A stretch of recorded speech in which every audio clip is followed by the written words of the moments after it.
Sejarah berdirinya Kerajaan Cirebon. Kesultanan Cirebon adalah kerajaan bercorak Islam pertama di tanah Sunda atau Jawa Barat. Sejarah kerajaan yang wilayahnya pernah menjadi bagian dari Kerajaan Tarumanegara, lalu Pajajaran ini didirikan pada abad ke-15 Masehi, tepatnya tahun 1430.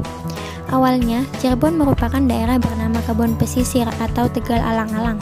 Kerajaan Cirebon dirintis oleh Raden Walang Sungsang, Pangeran Cakrabuana, putra Raja Pajajaran dari Kerajaan Sunda Galuh, yakni Prabu Siliwangi dan Nyai Subang Larang. Sejarah berdirinya Kerajaan Cirebon. Setelah beranjak dewasa, ketiga anak Prabu Siliwangi meninggalkan Kerajaan Pajajaran yang menganut ajaran Sunda wiwitan, Hindu atau Buddha. Putra sulung Prabu Siliwangi, Raden Walang Sungsang alias Pangeran Cakrabuana, kehilangan haknya untuk bertahta di Pajajaran karena memilih memeluk agama Islam seperti ibunya. Raden Walang Sungsang memilih untuk memperdalam agama Islam ke Tegal Alang-alang atau Kebon Pesisir, lalu diikuti oleh adiknya. Dalam perjalanan, Raden Walang Sungsang menikah dengan Nyai Endang Gelis. Kejayaan Kesultanan Cirebon. Di bawah kepemimpinan Sunan Gunung Jati, Kesultanan Cirebon mencapai kemajuan pesat, baik di bidang agama, politik, maupun perdagangan. Dalam bidang agama, sangat jelas terlihat bahwa Islamisasi berjalan sangat masif. Dakwah agama Islam ke berbagai wilayah terus-menerus dilakukan.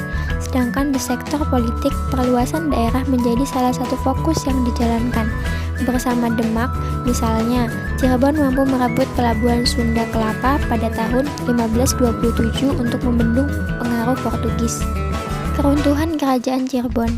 Sepeninggal Sunan Gunung Jati yang wafat pada tahun 1568, Kesultanan Cirebon mulai diincar bangsa-bangsa asing, terutama Belanda alias VOC.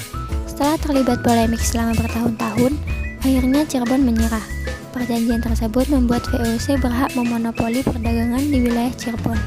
Selain itu, wilayah Kesultanan Cirebon menjadi protektorat yang berada wilayah di bawah naungan Belanda. Antara tahun 1906 hingga 1926, Belanda secara resmi menghapus kekuasaan pemerintahan Kesultanan Cirebon. Cirebon terlepas dari cengkraman Belanda pada tahun 1942 dan akhirnya menjadi bagian dari Republik Indonesia sejak tahun 1945.